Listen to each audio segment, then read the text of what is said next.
بسم اللہ الرحمن الرحیم۔ السلام علیکم۔ امید ہے آپ سب خیریت سے ہوں گے۔ اللہ سے دعا ہے کہ آپ کی ہر بلا سے حفاظت کرے اور دنیا اور آخرت میں کامیابی نصیب فرمائے۔ جب حضرت عبداللہ بن حذافہ رضی اللہ تعالیٰ عنہ کو رومی کافروں نے قید کر دیا اور اپنے بادشاہ کے پاس پہنچا دیا تو بادشاہ نے آپ سے کہا، تم نصرانی بن جاؤ، میں تمہیں اپنے راج پاٹ میں شریک کر دیتا ہوں اور اپنی شہزادی کو تمہارے نکاح میں دیتا ہوں۔ عبداللہ بن حذافہ رضی اللہ تعالیٰ عنہ نے جواب میں کہا کہ یہ تو کیا، تو اپنی بادشاہت مجھے دے دے اور تمام عرب کا راج بھی مجھے سونپ دے، اور یہ چاہے کہ میں ایک آنکھ جھپکنے کے برابر بھی اپنے دین محمد صلی اللہ علیہ وآلہ وسلم سے پھر جاؤں تو یہ بھی ناممکن ہے۔ بادشاہ نے کہا، پھر میں تجھے قتل کر دوں گا۔ حضرت عبداللہ بن حذافہ رضی اللہ تعالیٰ عنہ نے جواب دیا کہ ہاں، یہ تجھے اختیار ہے۔ چنانچہ اسی وقت بادشاہ نے حکم دیا اور انہیں صلیب پر چڑھا دیا، اور تیر اندازوں نے قریب سے باحکم بادشاہ ان کے ہاتھ پاؤں اور جسم کو چھیدنا شروع کر دیا۔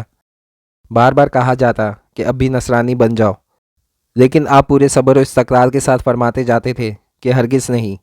آخر بادشاہ نے حکم دیا کہ اسے سولی سے اتارو اور پیتل کی بنی ہوئی دیگ خوب تپا کر آگ بنا کر لاؤ۔ چنانچہ وہ پیش ہوئی۔ بادشاہ نے ایک اور مسلمان قیدی کی بابت حکم دیا کہ اسے اس میں ڈال دو۔ اسی وقت حضرت عبداللہ رضی اللہ تعالیٰ عنہ کی موجودگی میں آپ کے دیکھتے ہوئے اس مسلمان قیدی کو اس میں ڈال دیا گیا۔ وہ مسکین صحابی اسی وقت چرمر ہو کر رہ گئے، گوشت پوست جل گیا اور ہڈیاں چپکنے لگیں۔ پھر بادشاہ نے حضرت عبداللہ بن حذافہ رضی اللہ تعالیٰ عنہ سے کہا کہ دیکھو، اب بھی وقت ہے، بات مان لو اور ہمارا مذہب قبول کر لو، ورنہ اسی آگ کی دیگ میں اسی طرح تمہیں بھی ڈال کر جلا دیا جائے گا۔ آپ نے پھر بھی اپنے ایمان جوش سے کام لے کر فرمایا کہ ناممکن ہے کہ میں اللہ کے دین کو چھوڑ دوں۔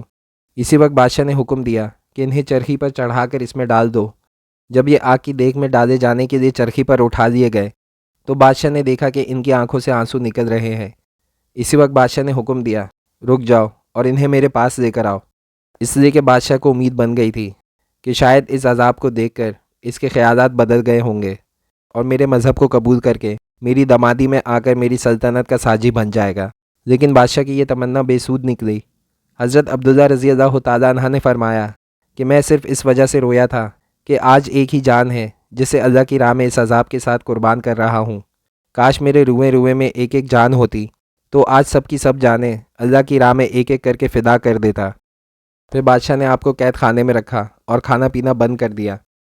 کئی دن کے بعد شراب اور خنزیر کا گوشت بھیجا، لیکن آپ نے اس بھوک پر بھی اس کی طرف توجہ نہ فرمائی۔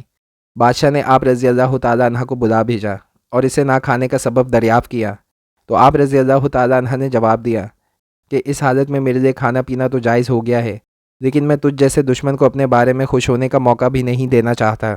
اب بادشاہ نے کہا کہ اچھا، تم میرے سر کا بوسہ دے دو تو میں تمہیں اور تمہارے ساتھ تمام قیدیوں کو رہا کر دیتا ہوں۔ آپ رضی اللہ تعالیٰ عنہ نے اسے قبول فرمایا اور اس کے سر کا بوسہ دے دیا، اور بادشاہ نے بھی اپنا وعدہ پورا کیا۔ آپ رضی اللہ تعالیٰ عنہ اور آپ کے ساتھیوں کو چھوڑ دیا۔ جب حضرت عبداللہ بن حذافہ رضی اللہ تعالیٰ عنہ یہاں سے آزاد ہو کر حضرت عمر فاروق رضی اللہ تعالیٰ عنہ کے پاس پہنچے تو حضرت عمر فاروق رضی اللہ تعالیٰ عنہ نے انہیں بڑے ادب سے منبر رسول صلی اللہ علیہ وآلہ وسلم پر بٹھایا اور فرمایا کہ عبداللہ رضی اللہ تعالیٰ عنہ اپنا واقعہ ہم کو سناؤ۔ چنانچہ آپ نے اپنا واقعہ شروع کیا تو خلیفۃ المسلمین رضی اللہ تعالیٰ عنہ کی آنکھوں سے آنسو بہنے لگے۔ تو آپ نے فرمایا کہ ہر مسلمان پر حق ہے کہ عبداللہ بن حذافہ رضی اللہ تعالیٰ عنہ کی پیشانی چومے، اور میں ابتدا کرتا ہوں۔ یہ فرما کر آپ نے ان کے سر کا بوسہ لیا، اور اس مجمع میں تمام مسلمانوں نے حضرت عبداللہ بن حذافہ رضی اللہ تعالیٰ عنہ کے سر کا بوسہ لیا۔ اس طرح کے مزید واقعات کے لیے چینل کو سبسکرائب کریں اور ویڈیو کو لائک اور شیئر کرنا نہ بھولیں۔ اپنے دوستوں کا، رشتہ داروں کا، گرد و نواح میں سب کا بہت خیال رکھیے گا۔ السلام علیکم ورحمۃ اللہ وبرکاتہ۔